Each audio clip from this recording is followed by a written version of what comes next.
everyone, welcome to Build. I'm your host, Brittany Jones-Cooper, and our next guest is Jennifer Justice. The executive and attorney has worked with celebrity clients like Jay-Z and Beyonce and helped to build brands like Roc Nation. Today, Justice joins us to discuss her consulting firm, the Justice Department, where she helps female entrepreneurs, executives, brands, and creatives in all stages of their career. Please help me welcome Jennifer Justice.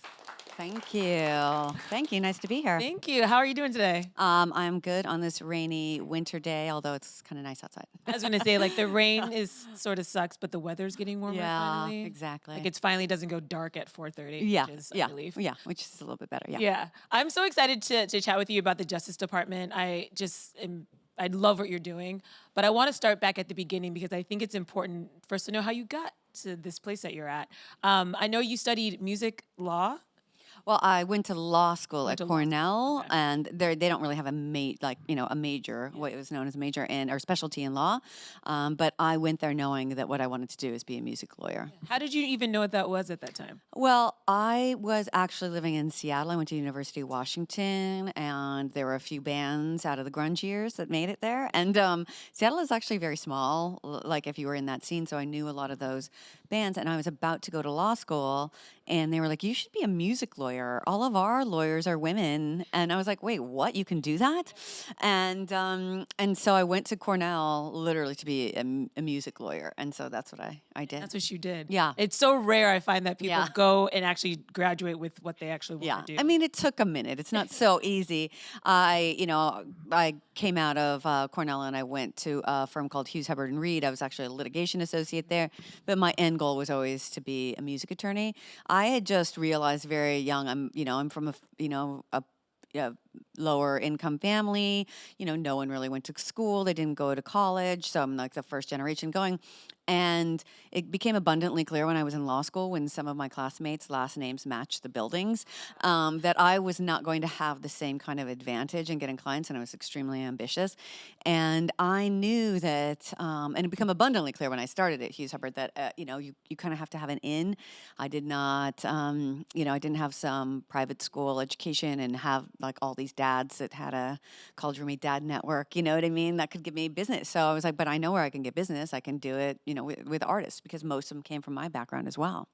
I love that confidence, and that knowing your backstory is so important to the woman you've become, because I think when you're not handed a lot of stuff, working for it is just your instinct. I mean, it's like sink or swim, basically. Exactly. Like, what are your options? Really? Yeah. Exactly. And so very quickly, though, you found a law firm that would seem to be a right fit for you, and that's when you started working with Jay-Z. Yeah. So a guy from another law firm and another one, they all kind of joined together, and it was called Cotico, Carroll, Guido, and Groffman, and I was their first hire as that firm. And they had a very then unknown hip hop artist named Jay-Z at the time, and they were going through their whole litany of artists, and they were like, "Oh, and we have Marilyn Manson and Sugar Ray and Dave Matthews Band, and we have this young hip hop artist named Jay-Z." And I was like, "Oh, I love Reasonable Doubt. It's my favorite album." And they were like, "What? How do you even know who he is?" And then the first thing I got hired, and the first thing I did was help them with Hard Knock Life. Yeah. And you worked with him for 17 years? 17 years, yeah. And I mean, that era of music, that late 90s, early 2000s was such a time. Yeah. So what was the biggest learning curve for you, or what did that period teach you about the industry? Well, I learned very early on that, these people are relying on you, and you have to just, you go for it.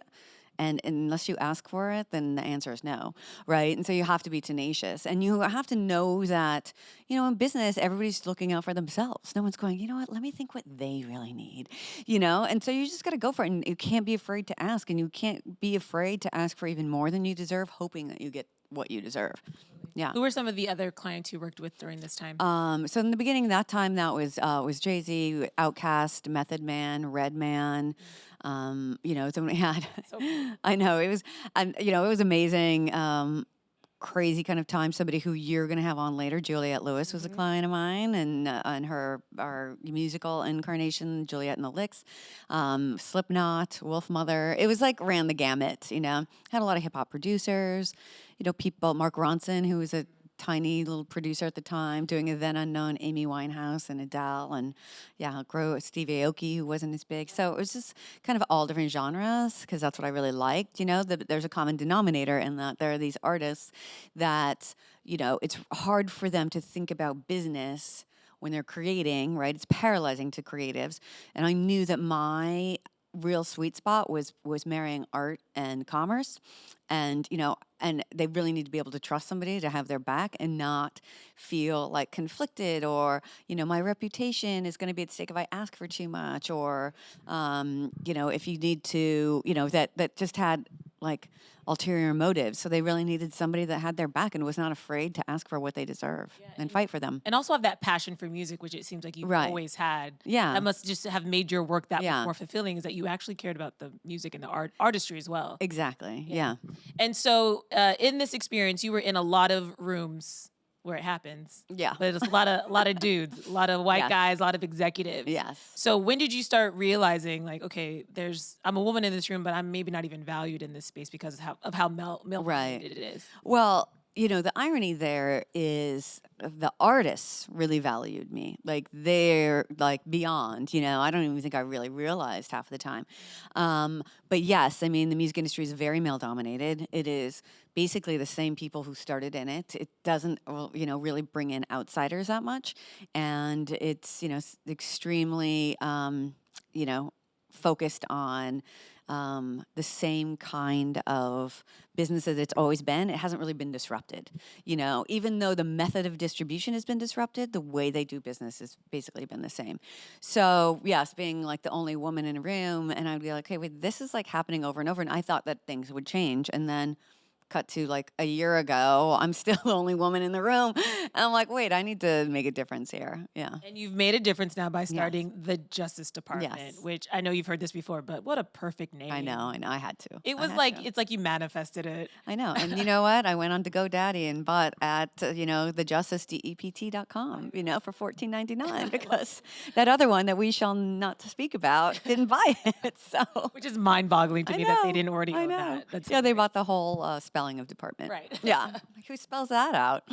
So tell us what you guys do. Yeah. So I'm basically doing the exact same thing I was doing for my artists and for Jay-Z, which is helping them, but hyper-focused on women. So I'm helping them build their brands, build business around them or for them. And, we basically manage talent and get them the best business deals, right? So a lot of things around women have always been focused around marketing or PR or, commerce. And it's like, that's all great, right? These are great businesses that are necessary. But who's helping the women on the business side? We were not brought up to be like, let's talk about money. Let's talk about, how much, you're worth out on the street. You know what I mean? It's like, what's your leverage? So, I did that my entire career. I negotiated for people. I went really, really hard negotiating for people. And then, but I was always really interested in women's equality. I'd represented a lot of executives in the music industry as well. I was doing a deal for a young executive who was like a director level, and he was being offered like $130,000 for this job at a publishing company. Then I did the equivalent, basically his boss, senior director, who had more experience, and she was offered 90. And I was like, this is outrageous, and no one else was as outrageous as me. Including my female client at the time, because she was like, oh, I don't want to rock the boat. And it's like, but wait a minute, why is this okay? Yeah. You're doing, like, you're more advanced, you have a higher title, but you're getting paid less money. So my then boss was like, fine, you go fight for it. So I got her $10,000 more, but that was it. And then I just kept noticing over and over. And then I was noticing from the artist perspective too, the female artists weren't being taken as seriously. They were, told it was all about their appearance, not their artistry, just a lot of inconsistencies. So, female equality became a really big passion for me. And then, but like from the business side of things, I was like, nothing's moving. It's still only the same amount of CEOs, female CEOs. In fact, it's gone backwards this year. Our pay hasn't gotten any better. There's only 2% of women that get venture funding. 2%. If you're a woman of color, it's 0.5%. What is the barrier to entry when it comes to funding? Like, what is it? Is it just that they're women, or is it because they're not asking? Like, what is It's access. It's like, we don't come out of college, like I said, with a college roommate mom mom network, right? Like looking out for each other. It's like represents like a lot of times. So, you're out on the golf course or basketball or fantasy football league or whatever it is. And you're always, men are always talking about sports or business or gaming or things that have to do with competition and as well as teamwork, where women were always taught like individually. A lot of things are very individualized, and we're taught, you don't talk about money. That's yucky. We've been fed these storylines about like a prince is going to come and fix us. And so there's so many reasons, systemic and tradition, that have played into whether or not we care about business. But ultimately, like, money is power, and we won't have equal power until we have equal money. And we ultimately believe that we'll use it for different things, And it doesn't have to be about like, oh, that's so gross, you care about money. It's like, well, I should. I have a family. I should be getting paid the same. Even if you go, I don't really need that much, you still go, well, I deserve that much. Like, because the guy next to me is getting paid that. So why wouldn't I take it? And I can donate it to charity. I can invest in a female-founded company.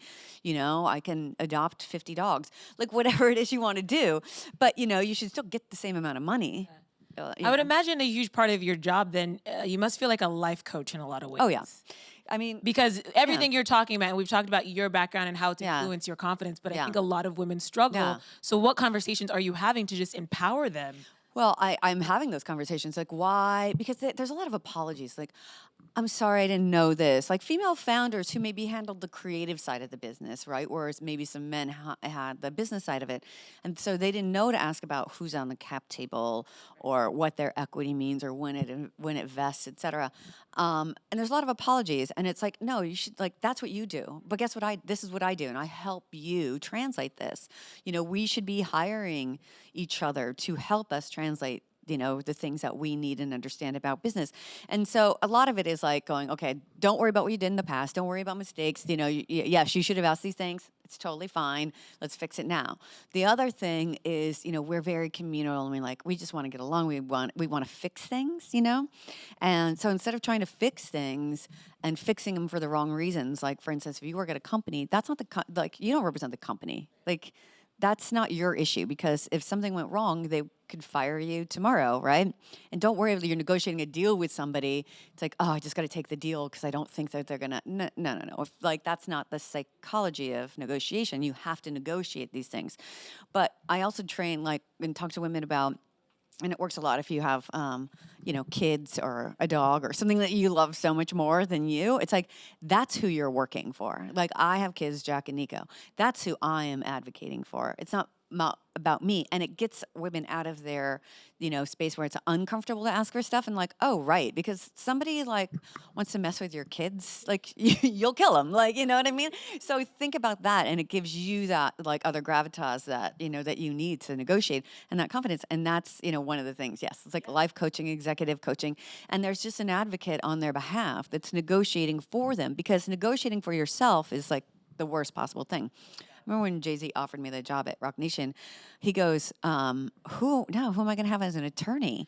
Because I'm negotiating to come in, and I go, who am I going to have? And he goes, what do you mean you're going to hire a lawyer? And I was like, any lawyer that represents himself as a fool for a client, but that's amongst everybody. You should have somebody advocating for you. You can maintain good cop, and then somebody else is advocating for you. Who are some of your clients now? So it runs the gamut. So I have Gretchen Carlson, who most people know is being portrayed a lot in the Bombshell and The Loudest Voice. And she helped start this whole movement and is doing amazing work with NDAs and getting companies to get rid of them and their arbitration agreements and those kinds of things. So I have from Gretchen Carlson to Piera and Christine, who are the founders of Refinery 29, to Iskra Lawrence, who's a big body positive spokesperson and airy model, Martha Hunt, who is from Victoria's Secret, and then I have amazing young companies like Yola Mezcal, which is a female-founded mezcal company with 3 founders, one of which is Liki Lee, and they have a farm in Oaxaca, and all of the farm workers, traditionally the female farm workers would, their fathers or their husbands or brothers would get paid, and then, they're paying them. So yeah, it's across the board. Taryn Toomey, a lot of Teresa Tarmy, a lot of like fitness and wellness, and amazing, amazing women. Yeah, In all of the addition above. to the legal advice and the life coaching aspect, do you also help them sort of strategize the future of their brand or where Yes. they can take it? Yeah. Like coming up with a business plan, sort of. Yeah. So what we do is we're like managers. We manage talent, whether that comes in a form of a female founder or a brand or actual talent. Whether or not you're a comedian, like we have Molly Austin, like the biggest sound bath maven, Sarah Oster. We're managing their career, so we help them get in the right situations, find the right business terms, business deals for them, or partners or sponsors. You know what I mean? That can help grow their business. If they want to start a clothing line, do you want to do it from scratch? Help them take them to, do you want to do it from scratch and own inventory, or do you want to do a collaboration on the other side of it? You know what I mean? And so we help them think through all of these things. And ask the right questions. Yeah, Again, yeah. you know the questions to ask. A lot of people just Exactly. aren't even aware Yeah. of. Like I could never, like Molly does, get up on a stage and be a comedian. Like I don't even know. That is crazy to me, or Christine and Piera, who started Refinery 29 and have this amazing vision, or Amy Emmerich, who's the global president there, who is like helping lead the charge of like this voice, and a female voice. Like I didn't do that, but or Gretchen, so I help them and extract from the business side of it. Like, how do we grow it? What is your 1 year, 5 year, 10-year plan? And like, what are we doing with that, and how, and helping them grow it, and then introducing them to the right partners, or maybe even helping them hire people, or even hiring the right lawyers. Because I'm a lawyer, but I'm I have a specialty, right, with entertainment and general corporate. If you need a trademark attorney, I have, the person for you. If you need somebody else, you know what I mean? And try to help them navigate that as well. I think that's the real benefit, because when you're starting out, or even if you have something established, I think people can get really protective of it, and they're Yes. afraid to ask for help. Yes. They might be stuck. Yeah. And so, do you ever come up against that where you just have to help people kind of surrender a little bit and help them Well, out? that happens all the time because, just as men and like, represents like, men they have a different language. We have literally different chromosomes. Okay. We think differently, and that's fine. And they have oftentimes hired people that look like them, sounded like them, have same interests. With women, it's, we got to get more used to doing that with ourselves. Like I remember a time when I was pregnant, Apple stock went down. I called my financial advisor. I was like, sell everything. I mean, okay, I'm obviously hormonal. I'm pregnant with twins. Like, and instead of saying, okay, like if it was a woman, they were like, okay, I understand you're pregnant. Let's calm down a little bit. Until like we understand everything that we've been going through. Somebody gave me a great analogy recently. It's like, I don't know how many people are left-handed, but I am, right? And so if you're a left-handed person, you understand that the whole world is meant for right-handed people and is made for right-handed people. We're left-handed. You know what I'm saying? And so it's hard for men to really understand the sexism that we hear every day, the ads that we're served like 800,000 ads a day. Just like even this is an ad, right? It's like, oh, okay, should my hair look like that? You know what I mean? I don't look like this at all. And like, You kind of look like that. I mean, there's a lot of airbrushing. There's, you know what I mean? There's some veins. There's some, come on. But it's like we're served these ads. Men aren't served these ads to look perfect every day. So we think we have to think so much more about our appearance, about everything that we say, how we're supposed to act. You know what I mean? What we've been served traditionally, and then we have to like, okay, but I don't want that. And like, how do I get out of that every day? So working with women. And women, like hiring women, it's just a lot more comfortable. Like now my job is not every time I'm in a conference room, I'm not having two different conversations. One is, okay, what's going on? And the second conversation is, why isn't he looking at me? Why is he asking my male assistant that? Did I just say enough? Wait, he's not like, did he just use my exact like idea? And after I said it, which that's what women are going through. We have two conversations every time we're in a room that is 90% men. And, but now that I deal with all women, like it's not even, I'm like, oh my God, I forgot how I used to think and work, and I don't have to do that anymore. And there's just like secondhand language that really works for us. And it's not like, we're saying you don't have, lifting up women is not putting men down. And that's not at all what's happening here.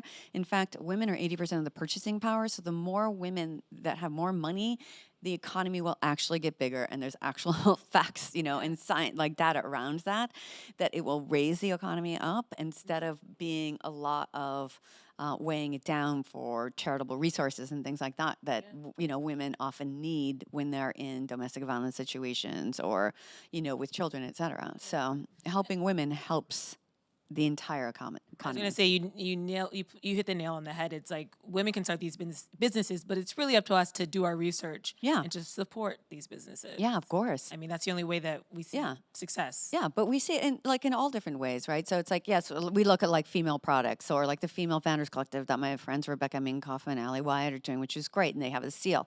But also it's like, okay, well, you hire service people, you hire, and this sounds self-serving, but it's an example. Like you hire a law firm, right? You hire a female lawyer. Okay, well, who are the partners at the top? Is it all men? How have they treated women in the past? How do they advocate for them? Or is there a lot of burnout, which is definitely an area in like law. For accountants, for restaurants, and you start looking at this and from a different philosophical perspective and go like, how are we uplifting the people who have not been served unless we're looking at it from a holistic point of view, I would imagine starting this business kind of after and during the Me Too surge has probably impacted, or has it impacted your philosophy or your approach at all? Well, I think one of the biggest things that was sad for me to see is that nothing has really changed because I haven't practiced law in like 10 years. And so I wasn't like getting clients like that all the time. I was working for companies, so I didn't get that inside information. And I cannot believe it's still happening and happening every day, all day long in front of our eyes in major companies that we are supporting. They're paying women less. They're telling women that when they're on maternity leave that their equity doesn't vest. They are, it's crazy.